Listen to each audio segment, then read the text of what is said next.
This is St. Louis Public Radio's Talk, Toast, Taste. I'm Mike Schrand, welcoming you to an evening of fun and excitement as we celebrate all the ways public radio enriches our lives and keeps us moving, sometimes in dance.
How amazing was that? I'm constantly surprised and impressed by the lengths that public radio fans will go to demonstrate their passion for what we do. And what a great way to celebrate some favorite public radio theme songs, past and present. Many of us use them as a clock.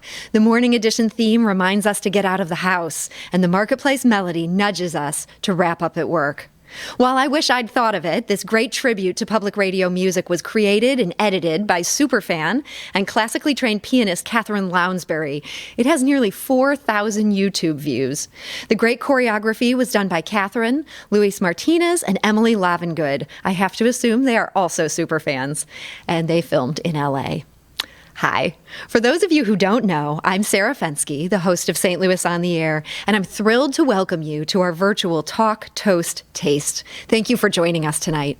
We have a great evening ahead. It's filled with interviews and stories from some of your favorite St. Louis Public Radio and NPR journalists. That includes a conversation with tonight's guest of honor, Marco Werman of The World. We have a handful of awards to present to some amazing supporters and staff.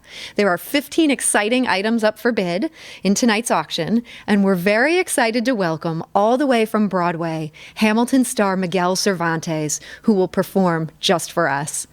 And importantly, will raise a lot of money for St. Louis Public Radio. But before we get to all that, I want to thank a few people whose hard work and dedication made it possible for us to gather tonight. First, my sincere thanks to the talented and passionate Talk, Toast, Taste Committee, and to each of our generous sponsors. What a great group of people to work with. I'd like to thank their fearless leaders, committee co-chairs Catherine and Dan Mose, Elizabeth and Ian Larson, and John Brazzi and Ed Giganti. Elizabeth, Ian, John, and Ed served as co-chairs in 2020 as well. We're so grateful they chose to hang on with us this year. As always, we're grateful to our pinnacle sponsors, SSM Health and Ameren, as well as our event sponsors, John Brazzi and Ed Giganti, Tom and Sally Cohn and the Ellenwood Fund, Carroll House Furniture, Edward Jones, and Emerson. We are proud to stand with them as partners. The most enduring of those partnerships is certainly the one that St. Louis Public Radio shares with another of tonight's event sponsors, the University of Missouri St. Louis. And we are thrilled now to welcome UMSL Chancellor and St. Louis Public Radio member, Dr. Kristen Sobolik. Good evening, everyone. My name is Kristen Sobolik, and I have the honor of serving as the 8th Chancellor of the University of Missouri St. Louis. As many of you know, St. Louis Public Radio is a member-supported service of the university, a service that throughout its nearly 50-year history has been steadfast in its mission to bring the highest standards of public journalism to the St. Louis region and beyond. At its core is an indelible focus on creating a more informed and connected public. That focus not only informs and entertains, but also builds understanding across individuals and communities. Just as the University of Missouri-St. Louis is committed to transforming lives through higher education, we too share in St. Louis Public Radio's commitment to providing a deeper understanding and appreciation of events, ideas, and culture for a more informed, inspired, and engaged public. Tonight is a celebration of that commitment, of course, but it is also a celebration of your own commitment to public radio.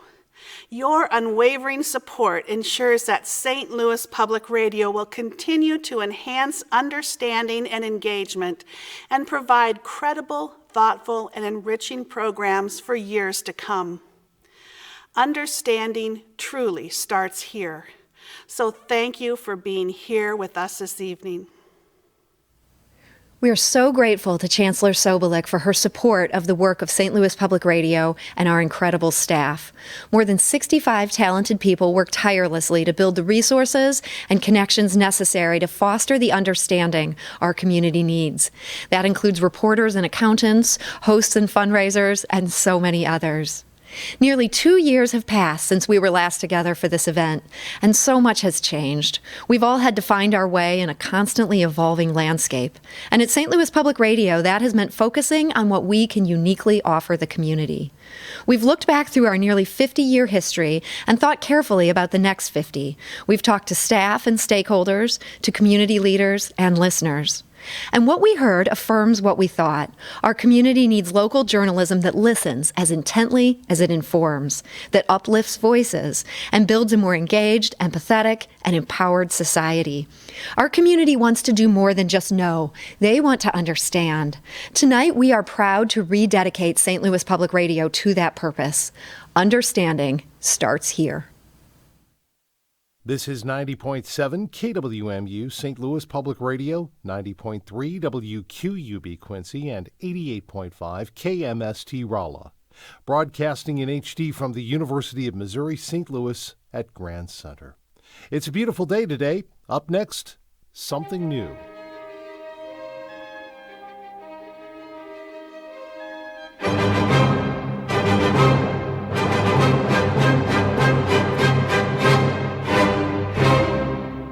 You're listening to St. Louis Public Radio. Understanding starts here.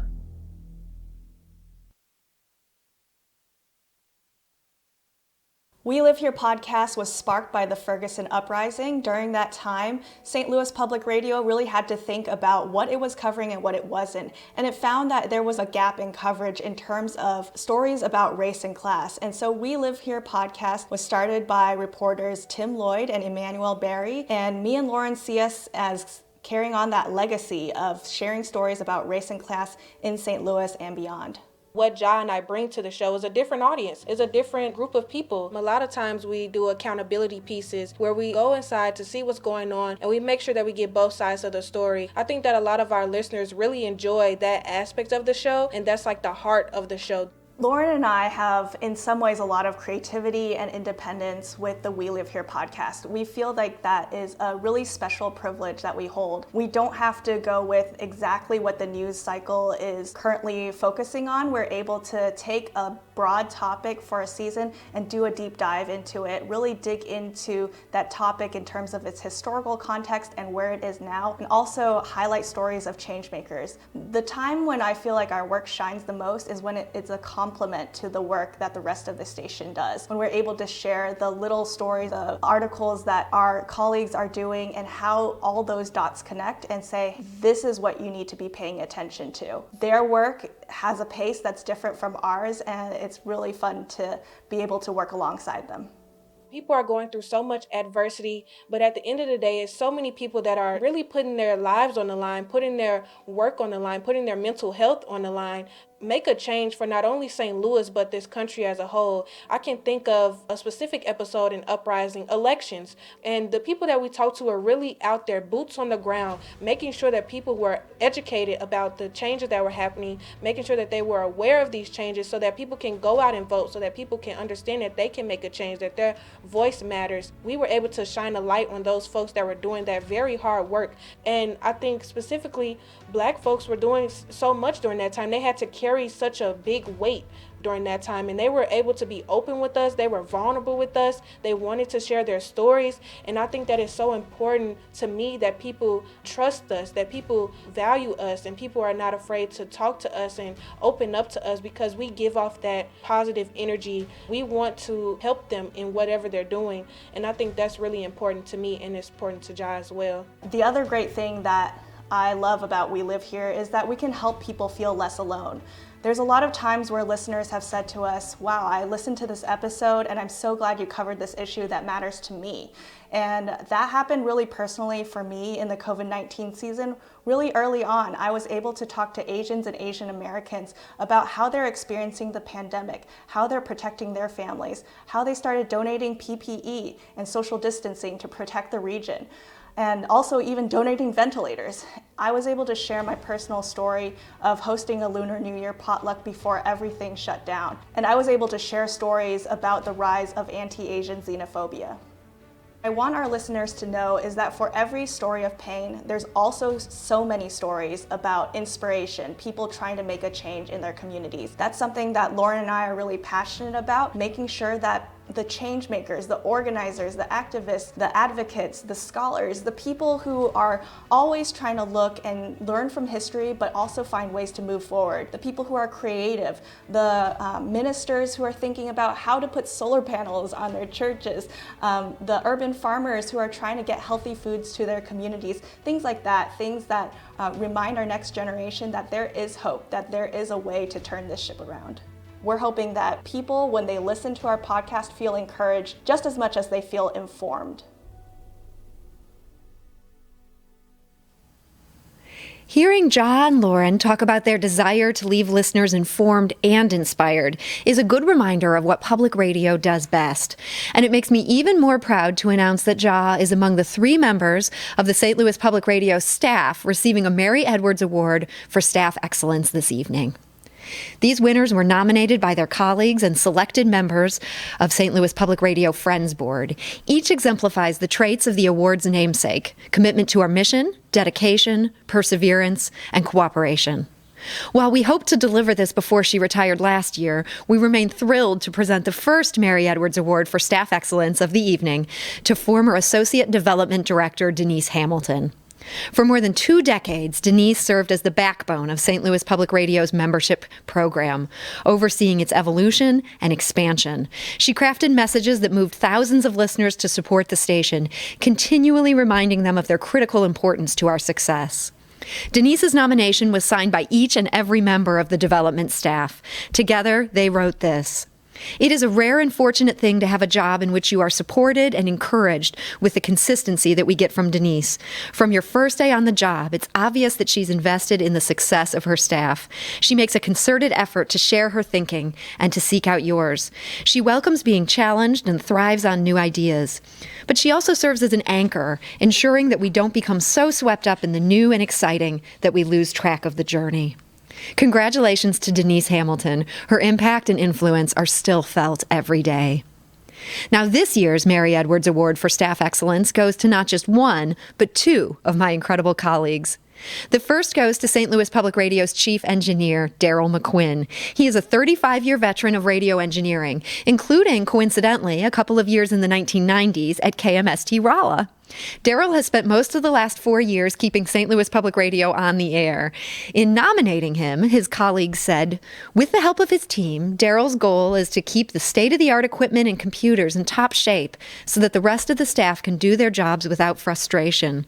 He managed to meet that goal even in the midst of the pandemic and a rapid shift to broadcasting from home last year. He worked across departments to make sure St. Louis Public Radio staff were able to do their work from home as much as possible, therefore keeping those who must go into the station as safe as possible from COVID-19. His accessibility and dedication made a difference. I know I'm certainly grateful for Daryl's expertise and kindness. Congratulations, Daryl. And the final staff award of the evening goes to Jialien Yang, co-host and co-producer of the award-winning We Live Here podcast. Jia holds both a Master of Social Work from Washington University and a Master of Divinity from Eden Theological Seminary. She is the co-founder of the St. Louis-based Who Raised You podcast, which explores culture and family with a focus on stories from people of color. And for the past 2 years, she has used her considerable talents to make a major mark here at St. Louis Public Radio.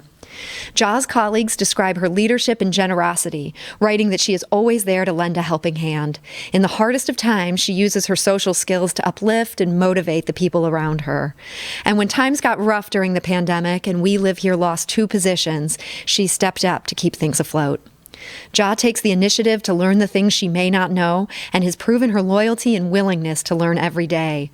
She understands the communities we serve and works to make sure we tell the stories of those communities. I wish we could all be together to clap for Denise, Jia, and Daryl as they accept their awards. But I invite you to send congratulations to them and other award winners this evening in the chat right here on our live event page.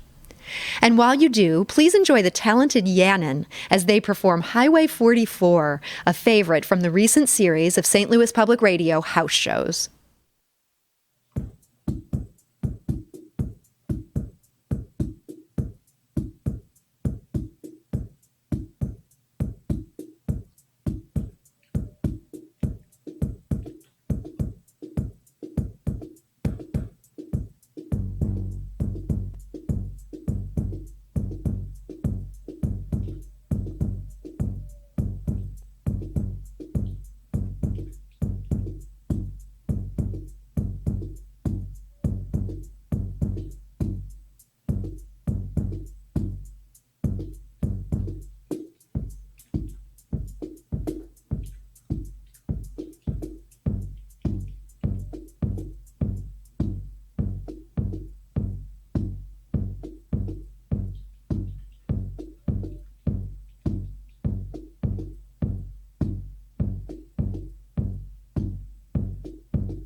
Little piece of you in the back of my head.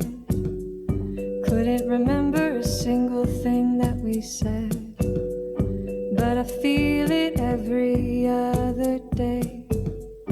When the morning's new and the coffee tastes the same.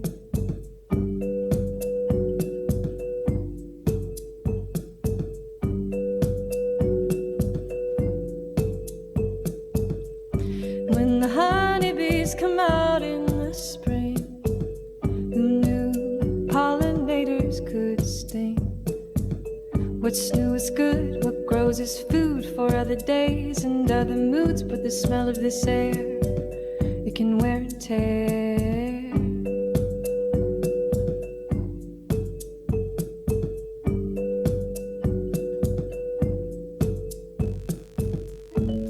Then everything blows away on days like today. When I hear that song play in that confident and solemn way.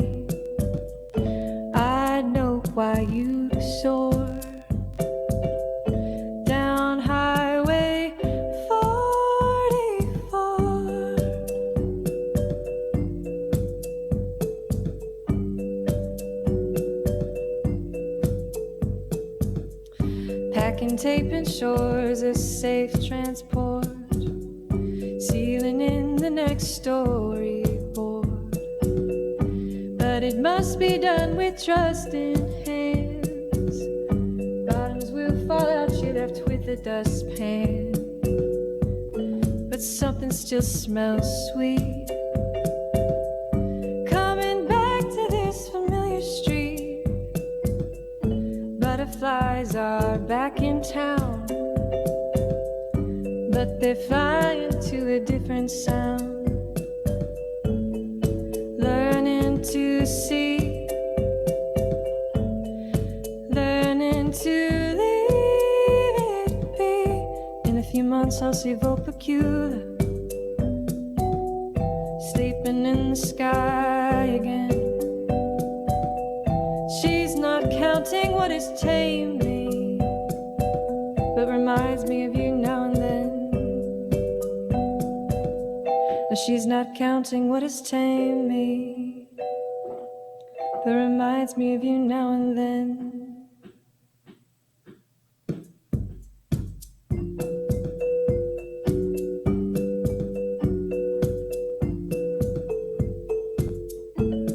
Then everything blows away on days like today, when I hear that song play in that confident and solemn way.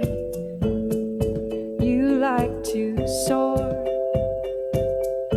down Highway 44.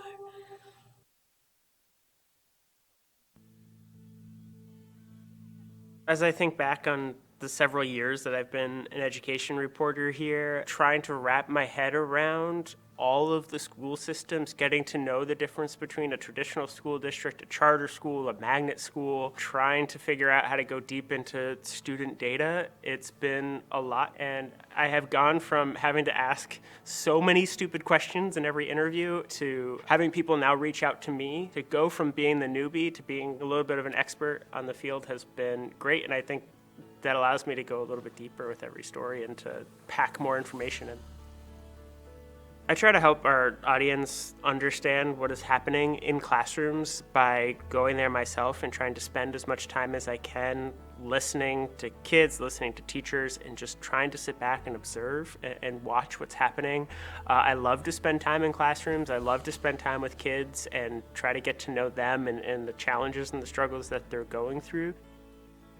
Last spring, when the pandemic closed off kids from being able to go to school every day, I suddenly lost my access. I was so used to being able to go to a school, go to a classroom, sit in the back of the room, talk to a teacher in between courses, and then suddenly everyone is stuck in their houses. So to try to take this, in some ways really shared experience and in other ways really personal experience of kids trying to figure out how to still learn, I decided to just listen, to reach out to parents and teachers and just try to get the word out there and ask people to just pick up their smartphone and talk and just record these little audio diaries and send them to me. I kind of have a love-hate relationship with distance learning. It's really kind of like I don't even have a senior year anymore. Really not sure if I might have prom, not sure if I might have graduation. I'd like to go back to school so I can see my friends, but not through a video. And even though I'm getting the work done, it doesn't feel like I'm learning in the end.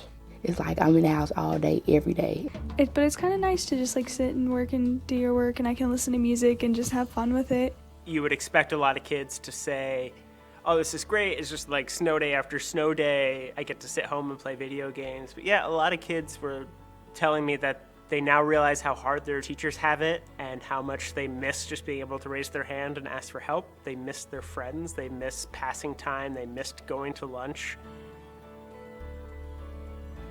I heard a school board member recently say that they are the only elected officials whose job is to represent kids. It's the grown-ups that are making all of those decisions. It can be really powerful in education journalism to let the kids talk and let them speak as much as possible, and to give them a voice, and to try to take a minute and figure out what's actually happening with that policy, how it's actually impacting kids, and what kids think about it.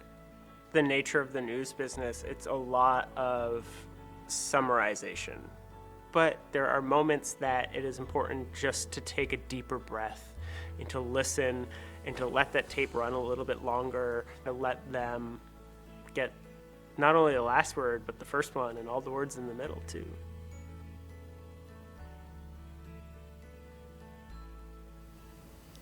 Understanding starts with listening. It starts with a reporter like Ryan, taking the time to sit with students and teachers, to listen to their stories, to know the value of their perspectives, and then to weave those pieces together in a way that allows us to better understand each other. And as you'll hear time and again tonight, that kind of journalism that truly fosters understanding requires resources. It takes state-of-the-art equipment, exceptional talent, and community investment. So we're asking each of you to make a commitment tonight to our annual Fund a Need. There aren't paddles to raise, and we don't have an auctioneer to call your number excitedly from the stage. But when you make a gift now, you'll end the night just as you would have walking out of the ballroom, with a feeling of pride, knowing that you are part of something bigger than any one of us. Making a gift is easy. The Give Smart link is right there on the event page. Or go to stlpr.org/TTT-NEED. When you do, you'll not only be supporting public radio journalists here in St. Louis, but thoughtful NPR journalists across the country, many of whom are learning along with the rest of us how to navigate their lives in the face of a global pandemic. Journalists like Mary Louise Kelly, who are finding innovative ways to stay connected and to keep us connected. All four of us hosts of ATC have been doing the show from home pretty much every night this past pandemic year. When we're trying to figure out how to cover a story, there's so many things in the mix. Do we want to hear from an NPR reporter?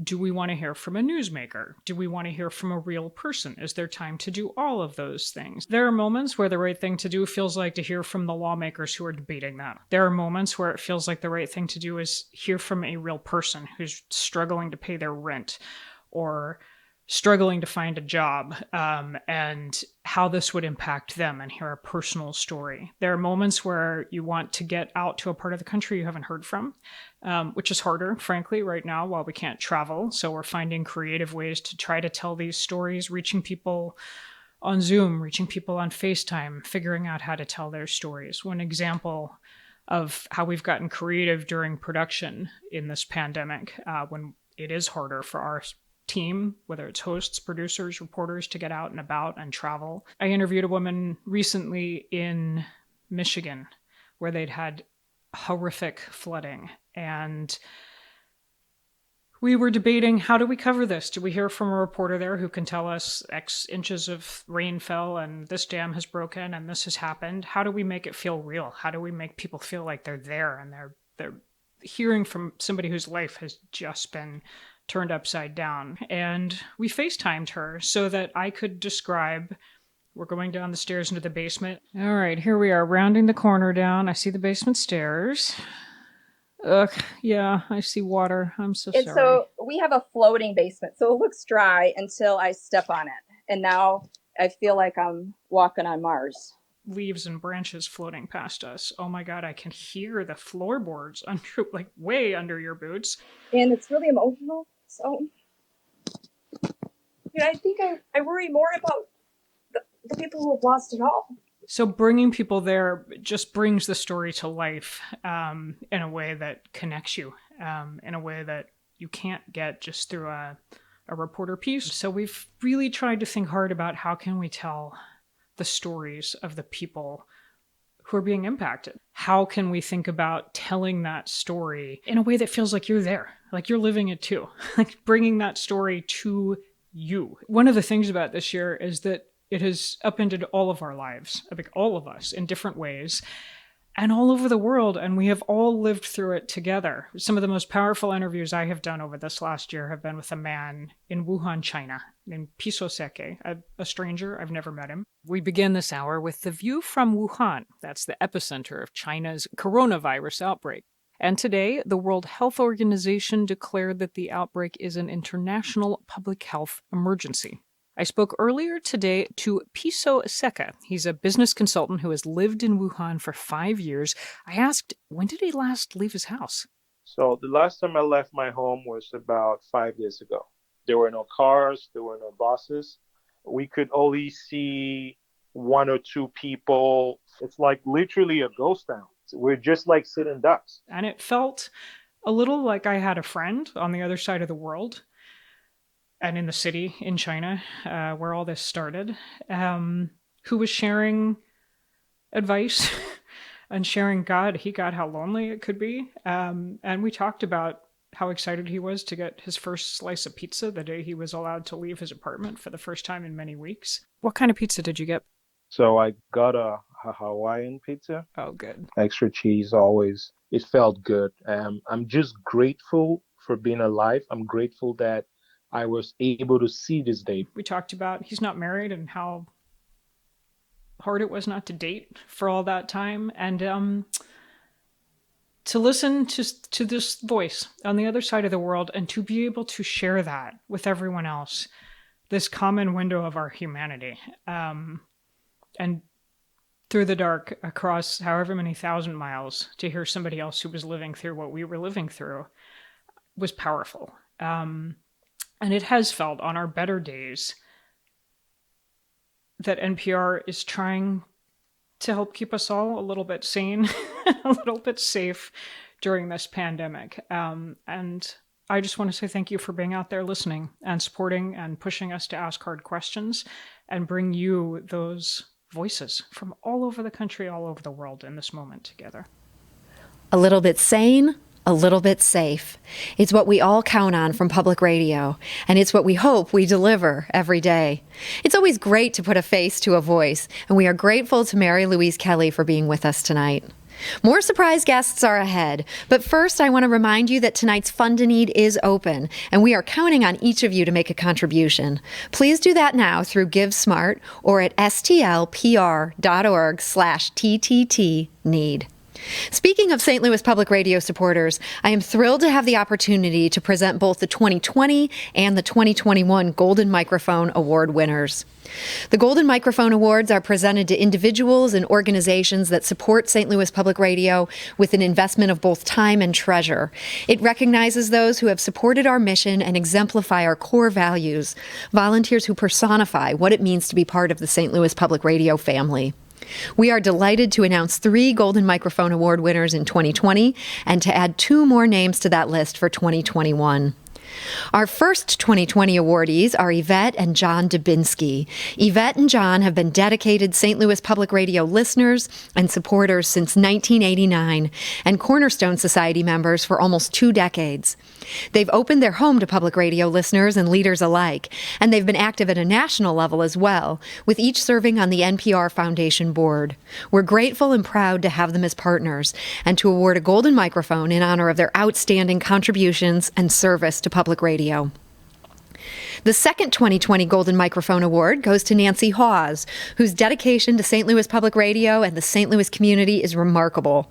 This honor is the most recent in a long list of accolades Nancy has received. She was named a Most Influential Businesswoman by the St. Louis Business Journal in 2019, earned a Top Legal Innovation Award from the Missouri Lawyers Media in 2018, and was designated a Woman of Distinction by the Missouri Athletic Club in 2017. She's been a passionate advocate for the station and its staff, and an invaluable member of the St. Louis Public Radio Board, serving as chair of the Governance Committee and as vice president. She gives her time, treasure, and talent, and we are a stronger station and community as a result. Thank you, Nancy.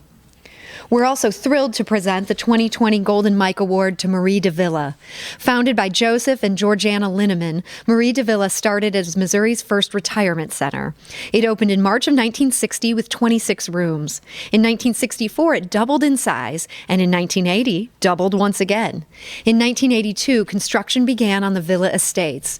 Today, Marie DeVilla is situated on 22 acres in town and country, providing the feel of a country club with surroundings of simple elegance. Marie DeVilla has been a phenomenal partner with St. Louis Public Radio and has generously supported local programs. That includes significant support for the St. Louis On the Air broadcast and podcast, things very near to my heart. We're especially grateful for the incredible generosity we have seen from our 2021 Golden Microphone Award winners. In what was a difficult year for many of us, St. Louis Public Radio was fortunate to have Shanti Parikh and Vantage Credit Union by our side. Shanti Parikh is the Associate Chair of African and African American Studies at Washington University in St. Louis. She's also an Associate Professor of Anthropology and a Fellow with the Institute of Global Health. She's a feminist scholar, the author of 2 books, an acclaimed researcher, consultant, speaker, writer, activist, and mother. Her work has taken her around the world and earned her more accolades and awards than we can name here tonight. She is dedicated to racial, reproductive, and economic justice and has served on the boards of organizations fighting for progress. And she is a dedicated St. Louis Public Radio listener, member, ambassador, and advocate. Her guidance and counsel has served us well, and we count ourselves fortunate to have her on our team. Thank you so much, Shanti. We're honored to present the last Golden Microphone Award of the evening to Vantage Credit Union. At the core of Vantage Credit Union's purpose is strengthening the community, making them a natural partner. We were grateful for their sponsorship of our first ever photojournalism prize event, which allowed high school students the opportunity to show off their photojournalism skills. We're also thankful for their half-decade of steadfast support. We look forward to a continued partnership in the months and years ahead. Congratulations to each of the awardees. St. Louis Public Radio is undoubtedly stronger for your friendship and generosity. If you'd like to express your congratulations, please feel free to do that in the chat right here on the live event page. Now is also a great time to freshen your drink, stretch your legs, or check on your kids. We'll be back in just a moment. And in the meantime, please enjoy this musical performance from the talented Trey G as they perform Next to You from the St. Louis Public Radio House Show. Yeah, I love that song, guys. Here we go. Next song, Next to You, my lead single off of As I Am. Let's get into it. 1, 2, 3, hey! You got me tripping big time, 'cause I wasn't looking for your love. Now you've taken over my mind, and now I can't stop thinking about your touch. No. So no matter how hard I try, I just can't seem to fight it. That's right. So I hope you feel the same way. You make me feel so alive. You got my flame so ignited. So tell me if you feel the same way. Now I can't sleep unless I'm next to you. I'm next to you. Don't even dream unless it's about you. That's right.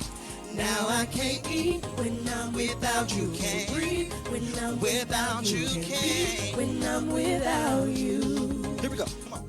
We used to sit in my car talking for hours. That's right. Said when I'm with you, nothing really matters. Wanna hold on forever. Can't focus when we're together. No. No matter how hard I try, I just can't seem to fight it. So I hope you feel the same way. Same way. You made me feel so alive. You got my flame so ignited.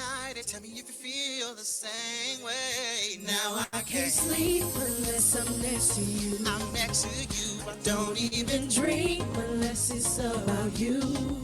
Said now I can't eat when I'm without you. Can't when I'm without you. Can't when I'm without you. Without you, now I can't sleep unless I'm next to you. I'm next to you. Don't even dream unless it's about you. About you, no, no. When I'm without you, can't. When I'm without you, can't. When I'm without you.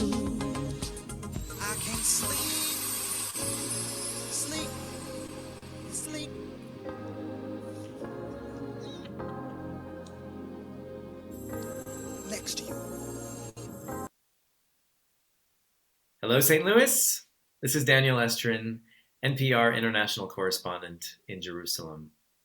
3 years ago, I was in St. Louis at St. Louis Public Radio. I was honored to be part of a live taping of St. Louis on the air at Grand Center. There were a lot of familiar St. Louis faces in the crowd, including Mom and Dad. Hi, Mom and Dad. Short drive away from Powell Hall, where I used to play cello in high school at the St. Louis Symphony Youth Orchestra. So I want to tell you a little bit about growing up in St. Louis and what St. Louis Public Radio meant to me.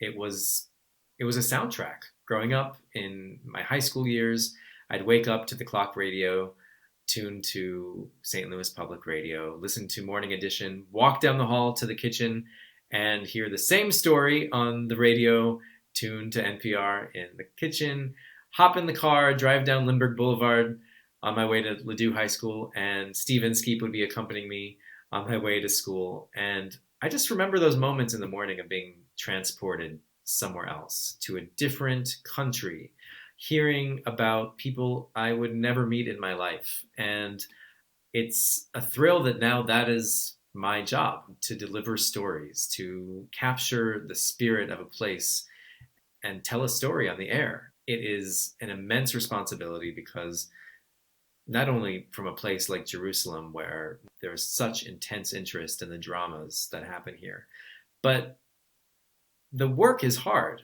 And the work is not just telling you what the Prime Minister said today, what the protesters are saying in the streets.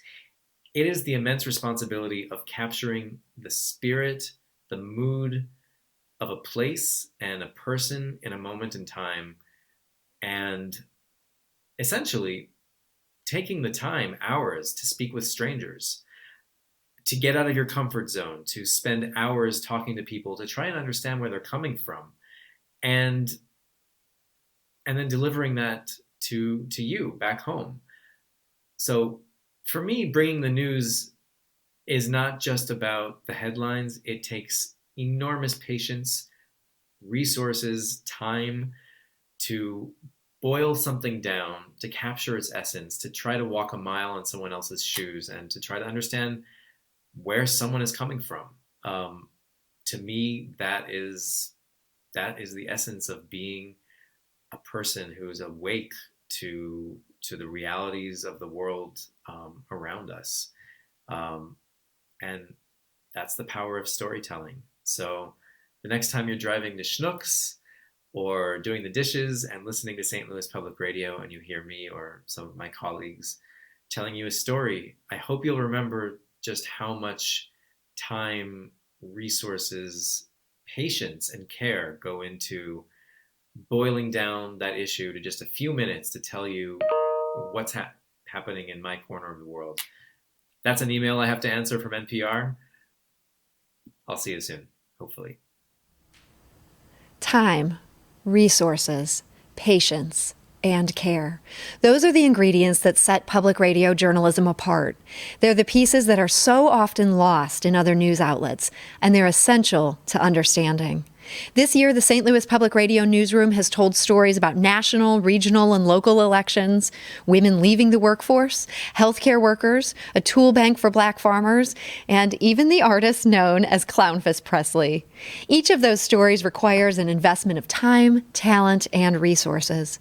The members of St. Louis Public Radio and the dollars raised in our Fund a Need tonight ensure that they can continue to be told, that reporters like our own Shayla Farzan can bring you not just the news, but the facts necessary to truly understand it. For the past year, like a lot of reporters, I've been covering stories almost exclusively related to the pandemic and the many, many different ways it's affected our lives. In some ways, the pandemic has really shed a light on these pre-existing inequalities in our society. And I think that there is such an incredible need for investigative journalism, especially right now, but it's also a really challenging field. I mean, I think often these are stories that haven't been fully explored or told because they take a lot of time and a lot of work. I started on an investigation that back in October. It was basically kind of a deeper look at a St. Louis program. The program had used federal funding to move unhoused people into hotel rooms during the pandemic. And through all of these interviews and all these conversations that I was having with people, what I was hearing primarily was that these hotels were not safe places to live. It was really important to me that we had the evidence and the facts to back up those claims. For this investigation, I spent months putting in public records requests to different city departments, looking for emails and contracts and invoices, police reports, really just combing through dozens and dozens of documents, mostly through public records requests and doing dozens of interviews. It became pretty clear that there were pretty serious safety and sanitary concerns at some of these hotel shelters. And those concerns, the violence and crime there, that existed before the city even selected these hotel shelters. Serious crime, rape, drug overdoses, assaults, which raises the question of, was the city aware of those issues when they picked these hotels for this program and spent, at this point, almost $6 million on this program? Taking a step back, that particular investigation, I started that in October. That's taken more than 6 months at this point, and it's still ongoing. And so I think what people maybe don't always understand about investigative reporting is that it's slow, sometimes painfully slow. Personally, I've been really fortunate over the past year to be able to be a part of this project with APM Reports. That's the investigative arm of American Public Media. They sort of specifically work with reporters and editors at local news outlets, and they help kind of support their investigative work. You have a group of really experienced reporters and editors who are working to support you through this whole process and make sure that your investigation is solid and strong and well reported. And so I think to be a part of a newsroom that places such a high value on this kind of work, I think that that's a real testament to the fact that we at St. Louis Public Radio are really committed to telling those deeper stories that would otherwise go untold. When we think about the impacts of our work, I think I can probably speak for everyone in the newsroom when I say that we'd like to be sure that members of our community have the facts when it comes to programs like this that we're funneling millions of dollars to. I think that those are questions that we need to be asking of all of our elected officials and really making sure that we do have the facts. For nearly 50 years, St. Louis Public Radio has been part of the fabric of the community, in large part thanks to those supporters whose names you'll find on the list of Millard E. Cohen Lifetime Achievement Awards. This award was established in 2006 to honor individuals who, like Millard, serve public radio with unwavering passion and long-term dedication. We are very proud to add two of our closest friends to that list tonight. Up first, the 2020 award recipient, Martin Liefeld. As the Vice Chancellor for Advancement at the University of Missouri-St. Louis, Martin Liefeld was an obvious partner, but his thoughtful and considered leadership, combined with his deep appreciation for the work of St. Louis Public Radio and commitment to the St. Louis community, made him a treasured friend. He was and continues to be a supporter, an ambassador, and an advocate. During his tenure at UMSL, Martin advanced significant projects to extend St. Louis Public Radio's public service mission. As part of UMSL's $154 million Gateway for Greatness campaign, Martin helped raise the funds to build St. Louis Public Radio's home at UMSL at Grand Center. That was completed in 2012. Martin's leadership was also instrumental in raising funds to complete the historic merger between St. Louis Public Radio and the St. Louis Beacon. He helped guide the acquisition of WQUB in Quincy and KMST in Rolla, incorporating them into the St. Louis Public Radio operation. Remarkably, even after his retirement from UMSL, Martin continues to keep St. Louis Public Radio top of mind, reaching out to connect us with interesting and innovative ways we can engage the community. We're incredibly grateful for Martin's steadfast friendship and the impact his intentional leadership has had on the past, present, and future of St. Louis Public Radio.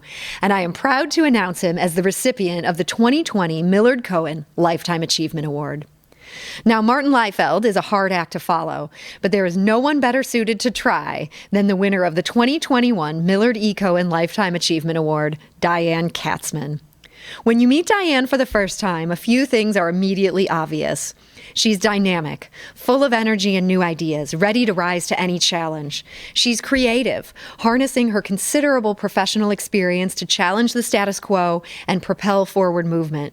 And she's committed. Once Diane has signed on to a project, she brings to it an unmatched devotion and willingness to invest time, talent, and treasure, and convince others to do the same. Public radio has been fortunate enough to have her on our side for 50 years. Diane Kastman has been a passionate public radio ambassador, has served St. Louis Public Radio as board chair, co-chaired the station's capital campaign, and served on nearly every board committee. She's organized station events and pitched during on-air fund drives.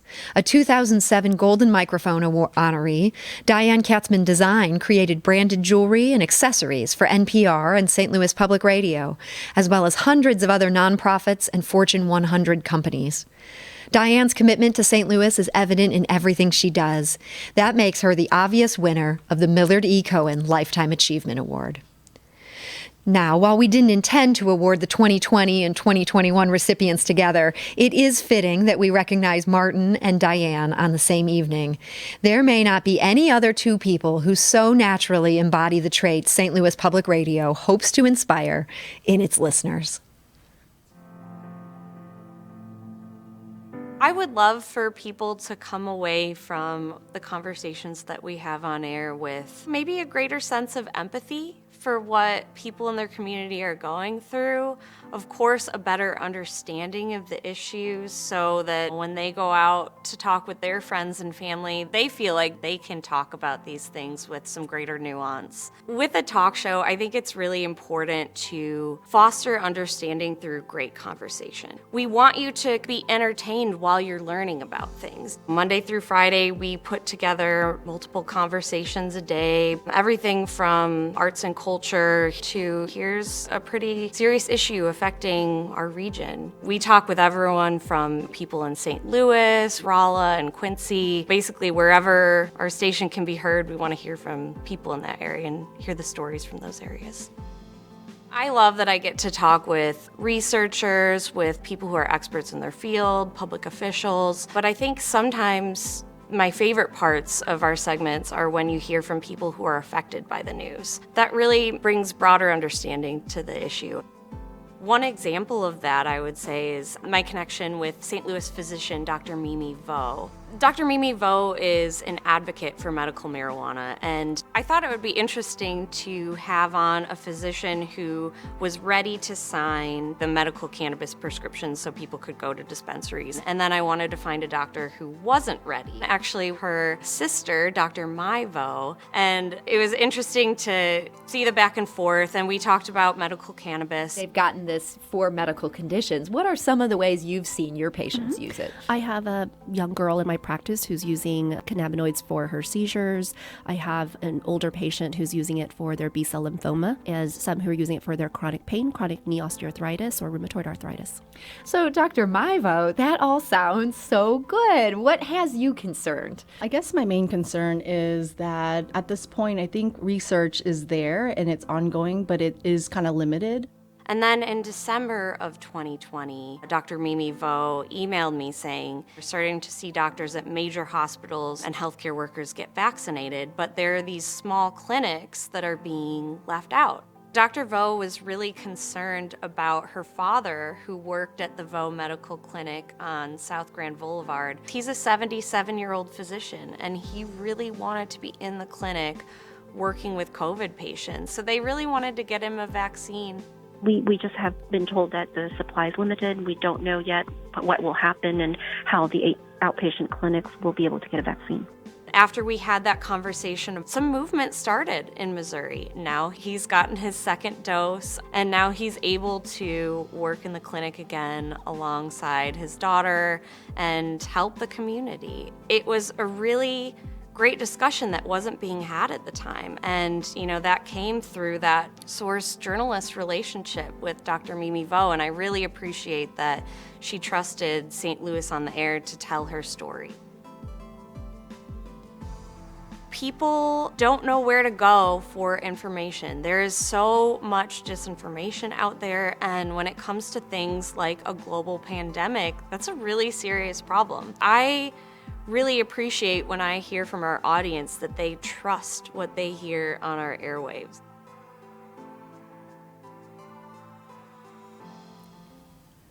And that was Emily Woodbury, who is the senior producer for St. Louis on the Air. Interviews like the one she described are among my very favorites. Having the space to really explore an issue, especially one where respected experts disagree, is fascinating to me. It also allows us to provide what I hope is a neutral place for listeners to learn more and draw their own conclusions.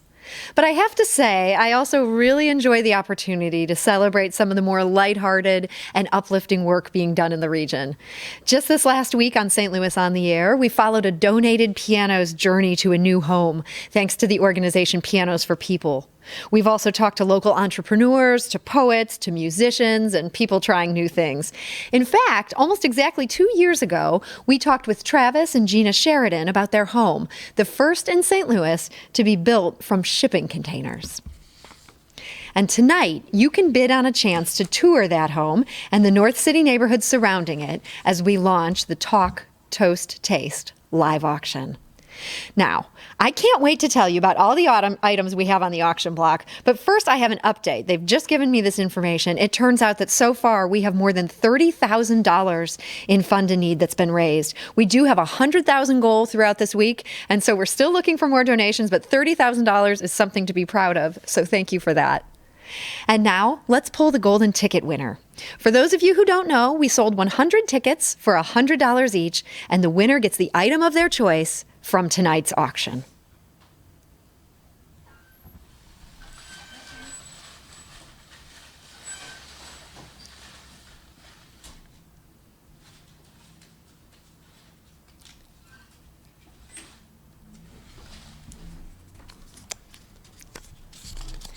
And the winner is Alexia Martin. She won the romantic Bali Escape. Now it's your turn. Get your bids in on one of the 15 items available in the Talk, Toast, Taste auction.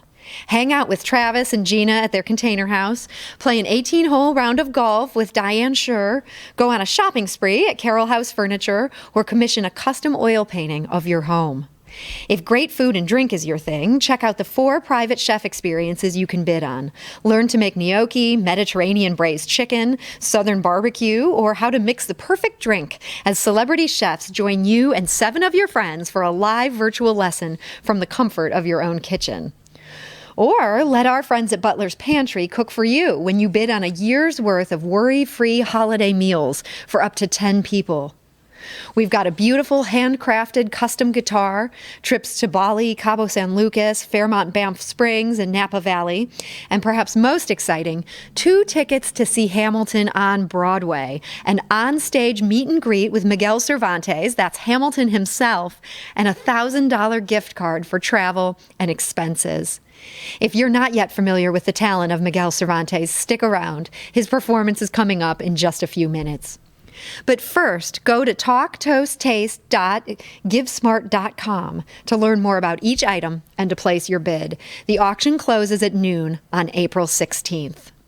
And while you're looking at the beautiful pictures of Mexican beaches or the crystal clear waters in Bali, remember that over the last year, when travel was nearly impossible, you counted on St. Louis Public Radio to keep you connected. You counted on reporters like Daniel Estrin in Israel and NPR's own Aisha Roscoe reporting from Washington, D.C. As a White House reporter, every day can be really unpredictable. I never know exactly what's going to happen. It was certainly unpredictable during the former administration with former President Trump, but it's still very busy now with President Biden. There's so much going on. There's so many policies. We're in the midst of a national crisis. So every day it's waking up, attending briefings, whether in person or virtually, mostly virtually now, but being on the radio, whether it's for Morning Edition, All Things Considered, we're doing podcasts, and we're constantly just trying to get the information out. We're also writing stories for the website. So it's constantly trying to figure out what's going on and then how we tell everybody about it, how we explain the news. And what's so important to me is that I try to figure out with everything, my bottom line is, how does this policy affect people. And how can I explain that to the public in a way that they can understand? The biggest compliment that someone can tell me is that they feel like they're hearing the news from a friend or, their very smart cousin. That is what I want. I want you to feel like I'm explaining you the news in a way that you understand and in a way that you can take that information and then use it in your daily life. Having local news, but also having news that looks at things from a national perspective is something that's sorely missing right now. There's so much disinformation, misinformation. People don't know where to turn. But when you have public radio stations, they're in the community. People know the reporters. They know their communities so intimately. When I travel around the country and meet station reporters, they know their towns inside and out. And I feel like having that is a resource for the public because they can tell you where you go, what you need to hear. And I, as a national reporter, can give you that news of what's happening in DC that's going to affect your daily life. And so I feel like that's why, especially right now, public radio is so important. Hello to all the St. Louis Public Radio listeners. Thank you so much for all of your support for the work that I do and the work of my colleagues. It's great to be able to count on Aisha and all her candidates at NPR to bring us national and international news. But she's right. What public radio does better than anyone else is bring that news one step closer to home, to explain how those stories affect the lives of our neighbors, and to report the local, state, and regional stories that have the biggest impact on their lives and livelihoods. Our newsroom is full of reporters who have spent their careers building the relationships necessary to do that kind of reporting without the sensational gotcha tactics that distract from the facts at hand. I think in a fragmented political world like Missouri, it's often hard to build relationships with people that profoundly dislike each other and disagree with each other.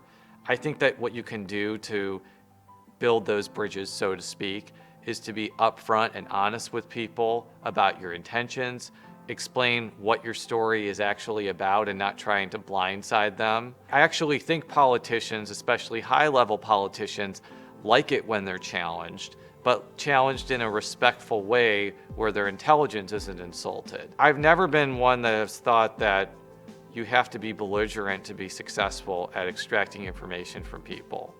I think you can extract the right information and get people to answer the questions that you want by not only building relationships with people, but also explaining in sometimes painful detail why you're asking them a particular question and why the people of Missouri should know the answer. I think that one of the great benefits about being a Missouri political reporter for a broadcast outlet like St. Louis Public Radio is we often break down really complex issues in a way where we try to make it understandable to everyday people. You want to cover things that are really exciting within the bubble of Missouri and St. Louis politics, but you often have to figure out how do things matter to everyday people. And I think that you have to strike a balance at being able to answer that question while also informing people about what is actually going on behind the curtain.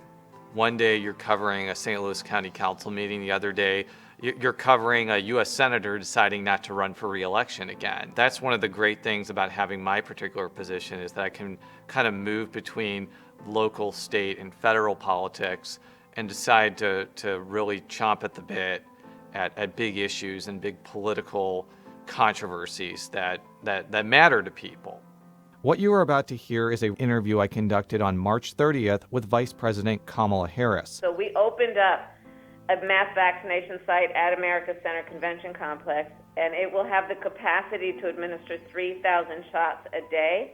I'll tell you that the president has recently made clear that we are committed to making sure that 90% of adults in America will be able to get a shot within 5 miles of their home. And I want you to talk about how you're going to handle vaccine hesitancy among people that may not agree with the Biden administration politically. We're making clear that trust the public health professionals, trust the doctors, trust the scientists. The doctors of America have been very clear and unambiguous that when it's your turn, get vaccinated, it'll save your life. In addition to covering state, regional, and federal politics, I am one of the hosts of Politically Speaking, which is the longest episodic program about Missouri politics in the entire universe. And it's because we have a really tenacious, dedicated political team that's intensely curious about a whole range of different issues, but also really willing to talk with some of our decision makers and hold them accountable. I don't think that there's any other team in journalism, not only in St. Louis, but in the entire state of Missouri, that has been able to spur into action when breaking news hits, like the politics team at St. Louis Public Radio. I don't think there's any team that's able to go in depth and be as trusted as a team like the politics team at St. Louis Public Radio. It's just an unbeatable combination that you don't find at many other Missouri news outlets.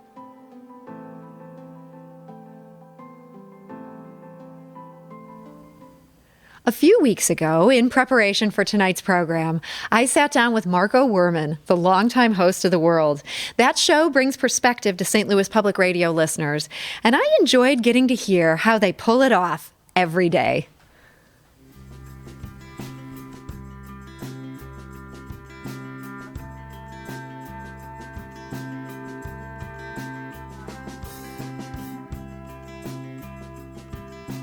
Marco Werman is the host of The World. That's the program you hear each afternoon at 2 on St. Louis Public Radio.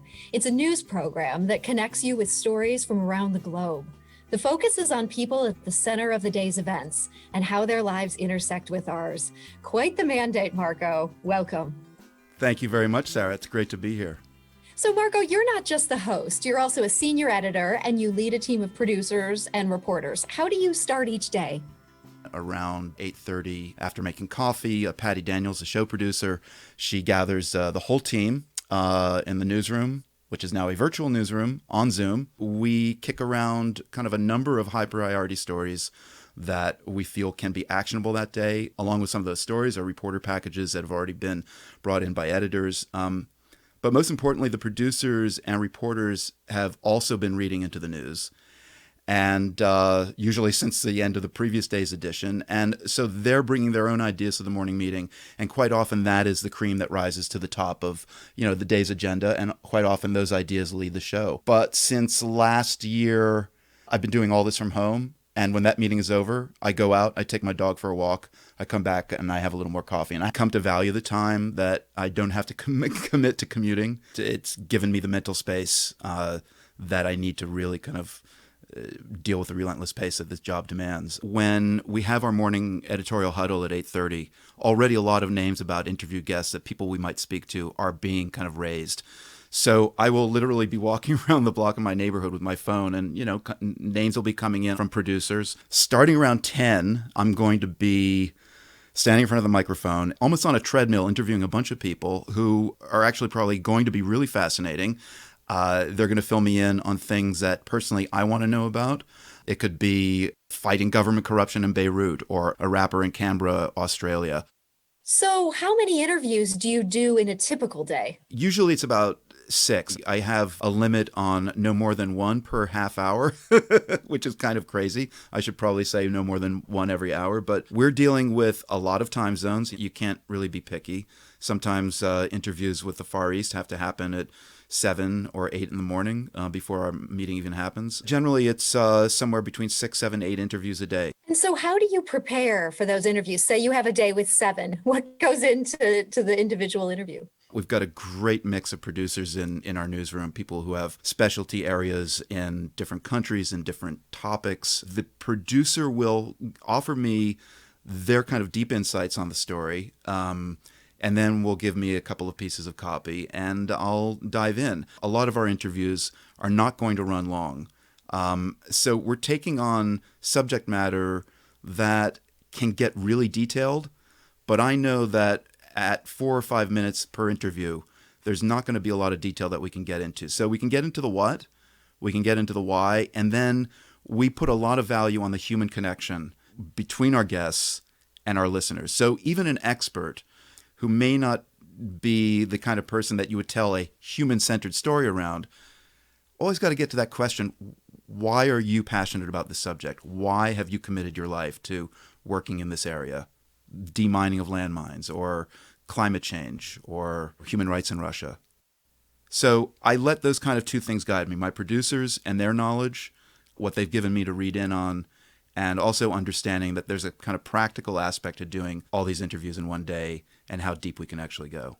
There are so many big topics in our world: the pandemic, the economy, justice, equity, and inclusion. How do you decide which ones are right for the world? If you listen to a lot of public radio, it's clear that programs like Morning Edition and Marketplace are bringing the stories inside the Beltway, inside the corners of America, the big headline international news stories.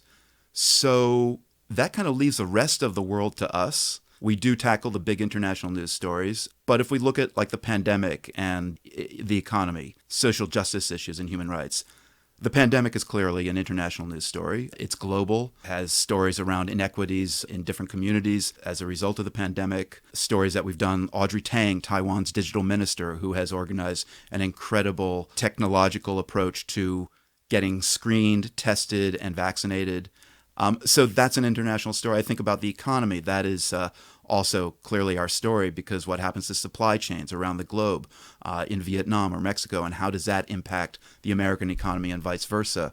And then when it comes to equity, justice, and inclusion, we're also looking at that as a global story. If we go back to the killing of George Floyd, it was global because communities of color everywhere were reminded that historical injustices are planetary. I would say the world approaches this idea of what is a world story. If you can imagine like a mental map of the entire planet, that's kind of how we think of it. We're kind of like in the middle of it in our newsroom, almost like a GPS device. This is where you are. We make the connections between us and the rest of the world. And I think that's how we kind of stitch ourselves into American news, and thinking of U.S. news and world news not as separate things, but as totally interconnected. So climate change doesn't observe borders. Families, governments, enterprises, they often think about the world not in terms of national borders. The kind of how we do it, though, is I think of a project that we did last year, Every 30 Seconds, which was about the young Latino vote. Through a series of portraits of different young Latinos, every 30 seconds refers to the statistic that every 30 seconds a young Latino reaches voting age in this country. So we focused on this group of young people, diverse range of opinions, of political ideas, and we ended up by coming up with kind of like a contour of a community. And we do that with kind of everything we do. I think of it kind of like pointillism, the art movement known as pointillism. We create a series of points, a series of dots, and when you pull back, you start to get the contours of a story, and that describes a community. And I think that's how we approach news on the show. So how do the world and other news programs on St. Louis Public Radio create understanding? It goes back to the pointillism, right? When I think about like St. Louis Public Radio provides those points of understanding. There's each dot represents, one perspective. There's the world. There's Morning Edition. There's St. Louis on the Air, Fresh Air, the BBC World Service, Reveal. Different stories, different perspectives, different points of view, and you kind of put them all together and you start to get a picture of the world we live in. And that leads to understanding. The work that you do, this requires a lot of people working really hard. How do you keep together that team of talented journalists? I mean, obviously it helps to have resources. That's where listeners come in. It's our lifeblood. But it really is more than money. It's a dedication by a group of journalists and reporters and producers and editors who all understand the importance of telling stories from the entire planet in an age when that planet is interconnected. And I think everybody who works on the show, from our reporters, producers, to our engineers, they all understand that. I mean, I helped start the show in 1995, and I've remained with the team ever since then because I believe in that mission of connecting Americans to the rest of the globe. Also, to present the news in the way we do requires a great deal of editorial independence and freedom, which we have. I mean, we've had that since the very beginning. We follow nobody's news agenda but our own. It takes kind of some guts and it takes some bravery to say, No, we're actually not going to look at the power outages in Texas, but we're going to look at it from the Mexican perspective and why Mexico has banned fracking, but they're still hooked on the fracking energy that they're buying from Texas. So the world has that editorial independence, and it's something I put a huge value personally on, which is why I've remained with the program to this day. And I think everybody who comes on the show and realizes that they have that independence and freedom, that's what keeps them with us, and to be telling those stories from around the globe. So what would you want people here in St. Louis tonight who are thinking about your work, what would you want to leave them with? I'd want the good people of St. Louis to know that the world is a program that thinks of them. Every edition that we put out, we're thinking of you and trying to help see the world as beyond the state, beyond the country. That it is a world, but we're all connected to it. And if that is of value to you, then it makes enormous sense to support that. We are so grateful to Marco Werman, Jason Rosenbaum, Aisha Roscoe, Emily Woodbury, Shayla Farzan, Daniel Estrin, Mary Louise Kelly, Jolien Yang, Lauren Brown, Ryan Delaney, and Chancellor Kristen Sobolik for their appearances tonight, and to Yannin and Trey G for adding some music to the evening. And we are thrilled to bring you Miguel Cervantes in just a moment. But first, please remember to check out the live auction and make a generous gift to fund a need. Tonight is about celebrating the role of public radio in St. Louis, but it's also about ensuring its strength in the future. Now please welcome, direct from Broadway, Miguel Cervantes in the title role in Hamilton. Hey everybody, how you doing? My name is Miguel Cervantes, your friendly neighborhood A.Ham from the Broadway production of Hamilton. I was also Hamilton for 3.5 years in the Chicago production, so maybe some of you beautiful people in the St. Louis area got a chance to come up to Chicago to see the show. It was an amazing, amazing, amazing time that I had in my family and I in Chicago. We love the city, we love the Midwest. I would have stayed there for the next 10 years if they would have had me, but alas, they shut the show down in January of 2020. I got the opportunity to move to Broadway in March of 2020, and my first performance was on March 3rd of 2020, and my last performance was on March 11th of 2020. We all know the story of March 11th when the whole world shut down, Broadway included. So it's been a whole year since I've been able to be on stage. And so I'm so happy to be able to sing some songs for you today, some Hamilton tunes and whatnot, and to support the St. Louis Public Radio and NPR for the amazing work that you do. I don't have the opportunity to listen to NPR as much as I used to back in the old days. My son in the car, if we're ever in the car, yells if there's not some sort of top 40 pop hit on, so it's not really my choice, but yeah, I do enjoy the sweet, sweet dulcet tones of an NPR radio announcer all day long if I can get there. So thank you so much for the work that you do, and all of you out there to support the amazing staff and folks that work for St. Louis Public Radio and to support the stuff that they're trying to do. And so thank you so much for being here. Thank you so much for having me, but I'm not here to talk all the time. I'm here to do something else. So if you'll have me, you all know the words, or maybe you do, maybe you don't, but if you do, please sing along. It's on the honor system because I can't see you, but I'm assuming all you out there in virtual land are with me, and so it goes a little bit like this. Well, the word got around, they said this kid is insane, man. Took up a collection just to send it to the mainland. Get your education, don't forget from what you came, and the world's gonna know your name. What's your name, man? Alexander Hamilton. My name is Alexander Hamilton, and there's a million things I haven't done, but just you wait, just you wait. Whoa, whoa, whoa, whoa, whoa, whoa, whoa, yeah. Whoa, whoa, whoa, whoa, whoa, whoa, whoa.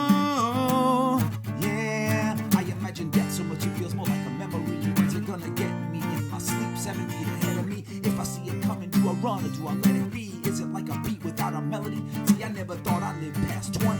Where I come from, some get half as many. Ask anybody why we're living fast, and we laugh. Each pair of glass, we have to make this moment last, and that's plenty. Scratch that. This is not a moment, it's the movement. We're all the hungriest brothers with something to prove. When foes oppose us, we take an honest stand. We roll like Moses, claiming our promised land. And if we win our independence, is that a guarantee of freedom for our descendants? Or would the blood we shed begin an endless cycle of vengeance and death with no defendants? Let me tell you what I wish I'd known when I was young and dreamed of glory. You have no control who lives, who dies, who tells your story. I know that we can win. I know that greatness lies in you. But remember, from here on in, history has its eyes on you. Oh, oh, oh. History has its eyes on you. Oh,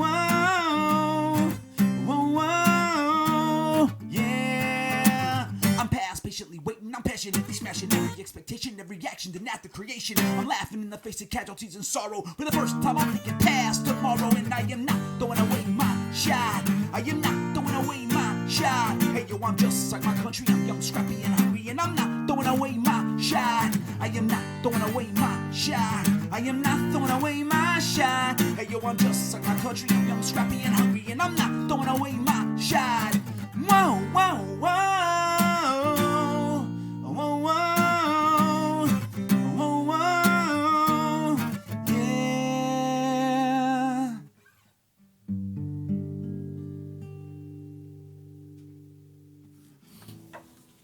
Okay, so if you know Hamilton at all, if you've heard the soundtrack, if you're like a Ham fan and you're crazy, you will know that that song is not how that song goes. That is the official title of that song is a ham jam.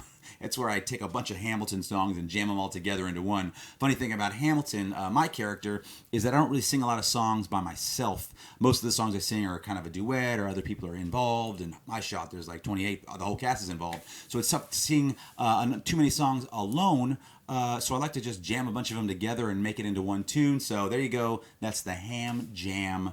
It's been an unbelievable year for a lot of reasons. I had a fun fact that you'll maybe take to your next trivia night, and you'll impress all your friends. I know, but if anyone ever asks you, who played Hamilton more than any other person on the entire planet, the answer is me, Miguel Cervantes. I've had over 1,250 performances under my belt, more than anyone else ever. It was 3.5 years in Chicago, like I said, and I loved every single second of it. A lot of people ask me a lot. They say, how do you sort of bring that energy and that fire every single night? And I say, well, 2 reasons. One, it's my job. They pay me some money, so I got to do it. I got to go out there and do it. The second is that Hamilton is it's a unicorn.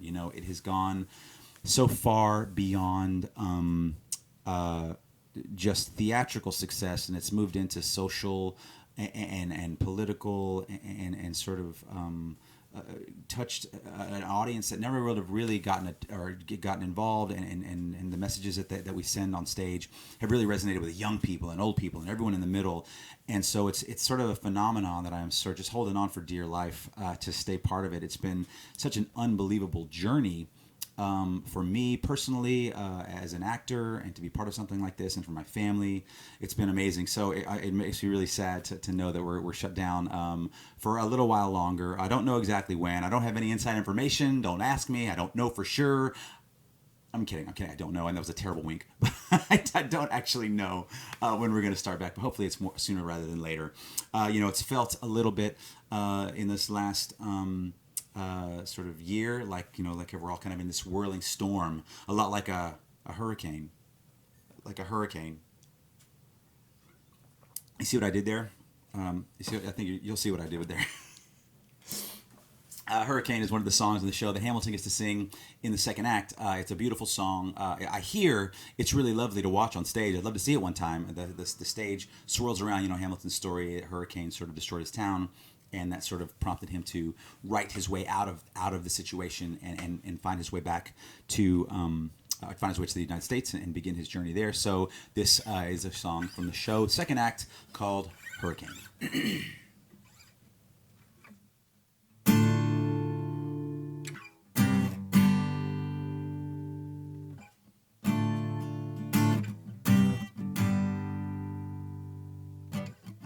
In the eye of a hurricane there is quiet for just a moment. sky. When I was 17, a hurricane destroyed my town. I didn't drown, couldn't seem to die.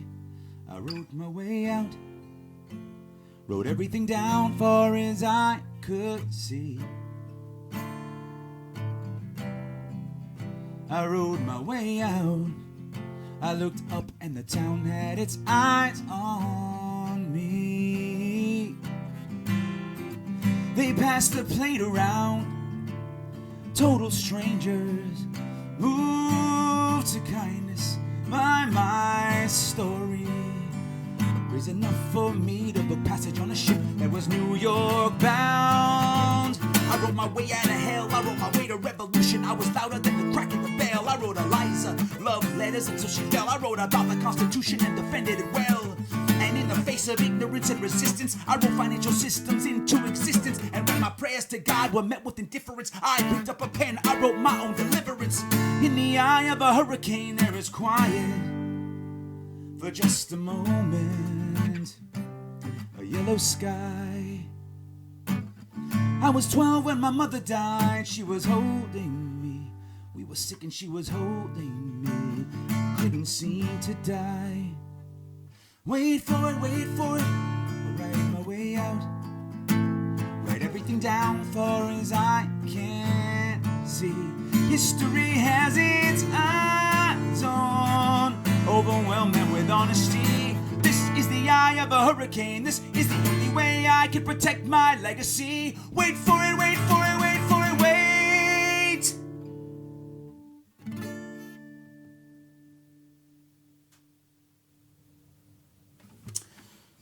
So that's Hurricane. Also sort of a duet. That last part at the end was like a back and forth between George Washington and Alexander Hamilton. So I have to sort of figure out a way to sing both parts. I think that was fairly successful. Fairly successful. Some of the most amazing part of the show, I think, for all of us, at least for me anyway, I can say is the relationships that we've been able to create with the people in the cast. And just these amazing human beings. That's what one of the things that they try to do with the show in casting is to find people that work really well together and they get along and that they're nice, good people to have off stage as well as on stage. And in Chicago, I went through 7 different Aaron Burrs. I don't know, maybe it was me. Maybe I smelled bad or something. No, I think they were just the scheduling. People came and go. They got different jobs, and sort of that's the sort of the way that it worked out. And so I got to meet some amazing people. Wayne Brady, Wayne Brady, the funny guy. He came and he was Aaron Burr for about 10 weeks in the first year. It was so amazing. I thought he was going to be this like really funny, goofy guy, but he was so serious, and he was such a great person to be up on stage with.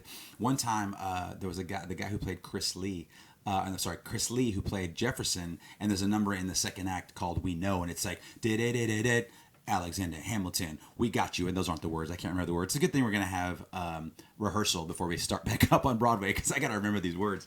But, they come in and they're all serious, and they're like, hey, we got you. And it's like, you got the whatever this. I don't know what the words are. But Chris Lee, who plays Jefferson, says, and he actually said that. He was like all serious, and I'm sitting there, and he goes, So I was like, did he just say that out in the middle of the performance? And then he turned his back to me because he was laughing, and the guy Wallace behind him who was playing Hercules Mulligan started laughing, and I'm sitting there like just don't know what to do. I'm starting to sweat because I know I'm gonna start laughing, and Wayne Brady, who's playing Aaron Burr at the time, who I think is just gonna be up there cracking up with us, stone face. He's like, all right, let's see what happens.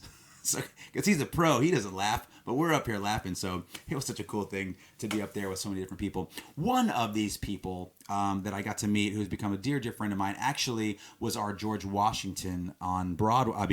In Chicago. And after the show, he was asked to move to Broadway to be George Washington as well. And his name is Tamar Green.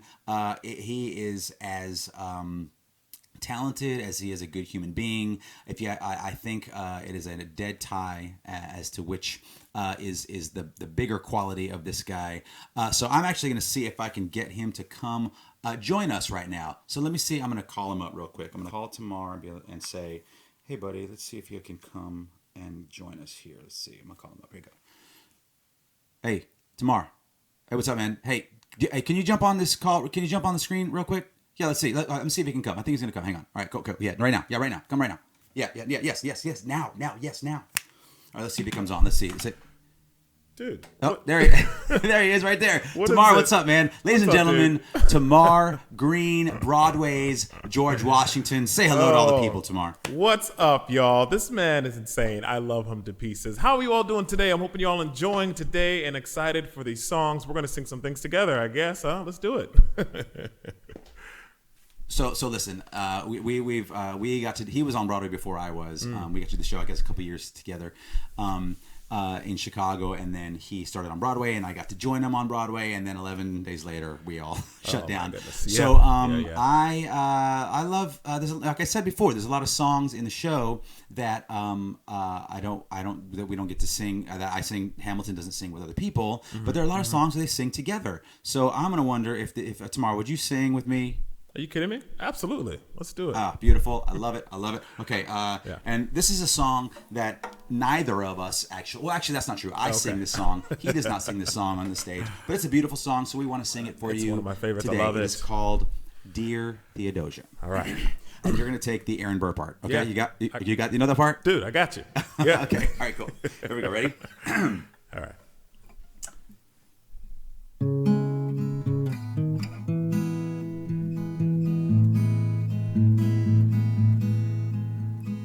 Dear Theodosia, what do you say to you? You have my eyes, you have your mother's name. When you came into the world, you cried, and it broke my heart.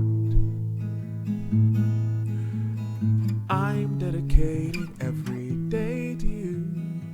Domestic life was never quite my style. When you smiled, you knocked me out, I fall apart. And I thought I was so smart. You will come of age with our young nation. We'll bleed and fight for you. We'll make it right for you.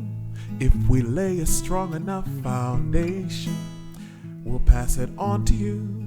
We'll give the world to you, and you'll blow us all away. Oh, Philip, when you smile, I am undone. My son, look at my son.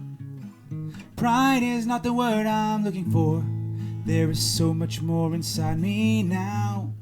Oh, Philip, you outshine the morning sun, my son. When you smile, I fall apart. And I thought I was so smart. My father wasn't around. I swear that I'll be around for you. I'll do whatever it takes. I'll make a million mistakes. I'll make the world safe and sound for you. Come of age with our young nation. We'll bleed and fight for you. We'll make it right for you. If we lay a strong enough foundation, we'll pass it on to you. We'll give the world to you, and you'll blow us all away. Someday, yeah, you'll blow us all away. Someday.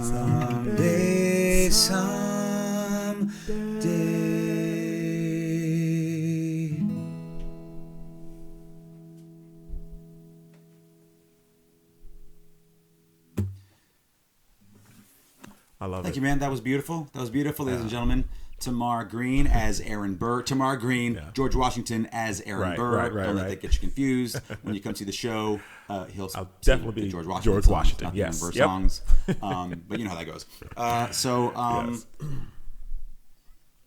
You got one more in you? You got one more? Let's do one more. Yeah, we're going to do one more song. Let's do it. So a lot of times I ask people in the show, or when I meet people, like, hey, who's your favorite character? Like who's your favorite character? Say a lot of different things, like, Angelica, Aaron Burr, George Washington. Very few people say Hamilton. Right. Very, very few people say Hamilton. It's true. But the character that most people say a lot, and I would say a majority of the time, is this character. And funny story about this character. The show's about 2 hours and 45 minutes, about 2 hours. Yeah, about 2:45. There's an intermission, and I'm on stage all but 12 minutes of those. I have like 4 or 5 breaks that I can go downstairs and take a break for 90 seconds, 2 minutes, and come back on stage. And it's about 12 minutes total. This character is on stage for about 12 minutes. And yet everyone loves him. That's Everyone right, ladies loves and him. gentlemen, King George. Yes. Everyone's favorite character in the show. But he's a very funny character, and he's so great. The guy who played King George in our show, his name was Andrew Call, and he would say something very sweet to me all the time. And he would say, "You know what? Listen, people wouldn't love me so much if you weren't so good." I said, "Oh, well, thank you, but continue your crossword puzzle as I go ahead and sweat my face off." But we all know the song. You know the song. Ready? Oh, okay, yes. Are you ready? Here we go. Let's do it. La da da da da da da da da da ya da da da da da da ya da La da da da da da da da da da ya da da da da. 2, 3, 4. La da da da da da da da da da da da da da ya da da da da da da da da da da da da. Somewhere over the rainbow, way up high, there's a land that I heard of once in a lullaby. Somewhere over the rainbow, skies are blue, and a dream that you dare to dream really do come true. One day I wish upon a star, Wake up where the clouds are far behind me, where trouble melt like lemon drops, high above the chimney tops. That's where you'll find me. Oh, somewhere over the rainbow, skies are blue, and the dreams that you dare to dream really do come true. You'll be back, you will see, you'll remember you belong to me. You'll be back, time will tell. You'll remember that I served you well. Oceans rise, empires fall. We have seen each other through it all. And when push comes to shove, I will send a fully armed battalion to remind you of my love. Da da da da da da da da da da ya da da da da da ya da da da da da da da da da ya da da da. Everybody sing. La da da da da da da da da da ya da da da da da ya da da da da da ya da da da da da ya da.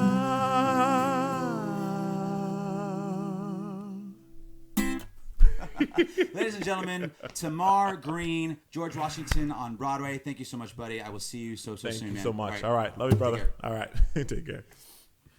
Oh, awesome. He's awesome. Such a good guy. Such an amazing guy. And I cannot wait to be on stage with him again. So, ladies and gentlemen out there in virtual land, I hope you've enjoyed this. I hear there is a very exciting auction item out there on the auction block to come see Hamilton when it all comes back up and back online when we're all allowed to be back together, so we can all spit in each other's faces and sweat on each other. It's going to be amazing. I can't wait. You know, that's the real stuff. That's the good stuff. And when you can all be sitting out there in the audience, shoulder to shoulder, sharing everyone's energy, sharing each other's space and the way it all used to be. So thank you so much for being here, for your support of NPR and St. Louis Public Radio and everything that they're trying to do. And thank you for having me here. It's been an amazing time. Pretty soon, we're all going to get back to regular life. I know it. We're going to get back to the way things were. And we'll be back up on stage. Please, if you have a chance to come to New York, come see me in the show. I'd love to see you there. Oh, I forgot to talk about the auction item of 2 tickets to come see me once we're back up on stage. And if we're allowed, if all the powers that be say it's okay, you can come up on stage and say hello after the show and see how everything works on stage. So I'm happy to support this organization with that. Hopefully it will be sooner rather than later. And you know, I certainly cannot wait for it to happen. I did it again. I'm sorry. I can't wait for it. I had to do it again. You know what comes next.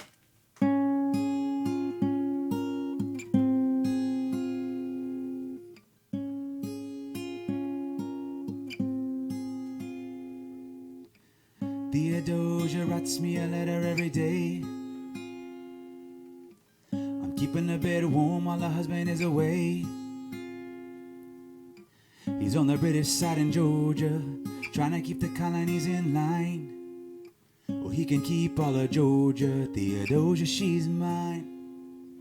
Love doesn't discriminate between the sinners and the saints. It takes and it takes and it takes. We keep loving anyway. We laugh and we cry, we break and we make our mistakes. And if there's a reason I'm by his side when so many have tried, I'm willing to wait for it. I'm willing to wait for it. My grandfather was a fire and brimstone preacher. But there are things that the homilies and hymns won't teach ya. My mother was a genius. My father commanded respect. When they died, they left no instructions, just a legacy to protect. Death doesn't discriminate between the sinners and the saints. It takes and it takes and it takes. We keep living anyway. We rise and we fall, we break and we make mistakes. And if there's a reason I'm still alive when everyone who loves me has died, I'm willing to wait for it. I'm willing to wait for it. Wait for it. I am the one thing in life I can control. I am inevitable, I am an original. I'm not falling behind or running late. I'm not standing still, I am lying in wait. Hamilton faces an endless uphill climb. He has something to prove, he has nothing to lose. Hamilton's pace is relentless, he wastes no time. What is it like in his shoes? Hamilton doesn't hesitate, he exhibits no restraint. It takes and it takes and it takes. He keeps winning anyway. Changes the game, plays and he raises the stakes. And if there's a reason he seems to thrive, but so few survive, then goddammit, I'm willing to wait for it. I'm willing to wait for it. Life doesn't discriminate between the sinners and the saints. It takes and it takes and it takes. We rise and we fall. And if there's a reason I'm still alive when so many have died, I'm willing to wait for it, wait for it, wait. Wait for it, wait for it, wait.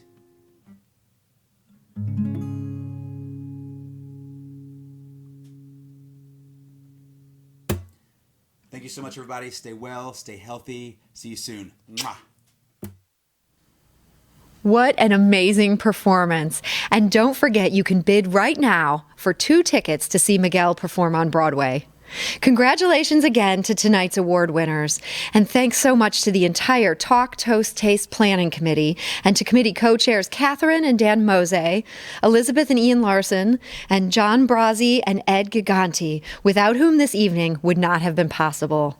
And thanks to each of you for celebrating with us. We just hit $40,000 in donations. Our goal for the next week is $100,000, and your support is so important, and we're fortunate to count you as partners. Please check out the auction, make your gift to Fund a Need, and enjoy your weekend. We hope to see you soon.